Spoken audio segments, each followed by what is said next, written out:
49,000 பதிகத்துக்கு பாடல்களுக்கு நம்ம என்னைக்கு விளக்கம் கண்டுபிடிச்சி அவளை இல்லைன்னு வச்சுக்கோங்க, கரையா வர ஆரம்பிச்சு. வெறும் 3800 பாடல் தான் கிடச்சிருக்கு. இப்போ நம்ம எத்தனை பாட்டுக்கு நம்ம விளக்கம் காண முடியும்? அப்படின்ட்டு பெருமான் இடத்துல வந்து கேட்குறேன், நீ எதுக்கு சுவாமி படைச்ச அப்படின்னு. அக்காவை பற்றி சொல்லணும் இல்லைம்மா, நம்ம அக்கா நமக்காக வேண்டி தவங்க இருந்தாங்க அப்படின்ட்டு திருப்பாதிரி புலியூர் வரும்பொழுது பக்கத்திலே பெண்ணாகடம், அந்த ஊருக்கு பேர் பெண்ணாகடம். அச்சுத கலப்பாளர் சொன்ன பிள்ளை வர வேண்டிய அந்த ஊர் பேர் பெண்ணாகடம், கடந்தை நகர் அப்படின்னு. அந்த இடத்துக்கு வரும்பொழுது சுவாமிக்கு சொல்றாரு, பொன்னாறு திருவடிக்கு விண்ணப்பம் ஒன்று உண்டு, போற்றி செய்யும் என் நாவி காப்பதற்கு இச்சை உண்டு, மின்னார் மூவிலை சூழும் என் மேல் பொறி மேவு கொண்டல், கடந்தையுள் தூங்கானை மாடத்து சுடர் கொழுந்து அப்படின்னு ஒரு குட்டி பூதம் வந்து இப்போ அச்சா மாதிரி மேலே ஆடை போடல. அச்சா பார்த்தா அப்பர் பெருமான் மாதிரி தான் இருக்கு. இங்கே ஒரு முத்திரை மூவிலை சூழமும் இங்கே ரிஷப முத்திரை போட்டார். ரெண்டாவது மேல் அங்கி போடவே இல்லை, மேலே துணியே போடலாம் அப்பர் சுவாமி.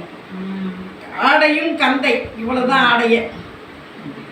அப்படி இருக்கும் பொழுது காஞ்சிபுரம் வர்றாரு. காஞ்சிபுரம் வந்து நடராஜ பஸ் சர்வீஸ் தானே அவரு. அப்படியே வந்து அந்த உட்காந்துங்கிறாரு. அந்த தூய்மை பணியாளர்கள் வந்து பேசிக்கிறாங்க ஒருத்தருக்கு ஒருத்தருக்கு, சீக்கிரம் வேலையை முடியுது. இந்த அந்த சுண்ணாம்பு காவாலை வச்சாங்களாம், யானை வச்சு இடற வச்சாங்களாம், அப்புறம் நடுக்கடலில் போட்டாங்களாம். அந்த சாமி தான் நம்ம போய் பார்க்கலாம். தூய்மை பணியாளர்களுக்கு லீவ் கொடுக்க மாட்டாங்க இல்லைம்மா, சீக்கிரம் வேலை செய்யுப்பா போகலாம் அப்படின்னாங்களாம். இவர் உட்காந்து பார்த்துட்டு இருந்தாராம், நம்மளை தான் பற்றி பேசுகிறாங்க போல இருக்கு அப்படின்ட்டு. சரின்னு சொல்லிட்டு, அம்மா என்னம்மா இன்னைக்கு விசேஷம், ரொம்பவும் நகரையே அலங்காரம் பண்ணி வச்சுருக்கீங்க அப்படின்னா.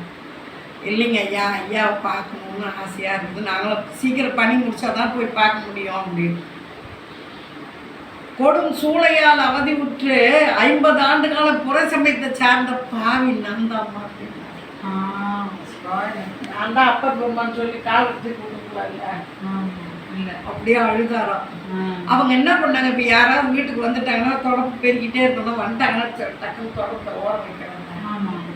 குப்பை வாரிக்கிட்டு இருக்கிறவங்க என்ன பண்ணாங்களாம், அது என்ன பண்ண தெரியும், அந்த குப்பை கூடையோடவே அரகரா அரகரான்னாங்களாம். தொடப்பை விளக்கு வச்சிருந்தவா அப்படியே அரகரா அரகரா அரகரான்னாங்க.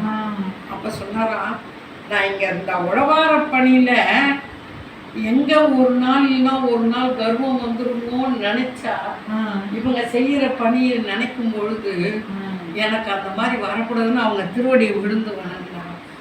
இப்போ அப்பர் பெருமானோட பிறப்போட ரகசியம் உழவார பணி.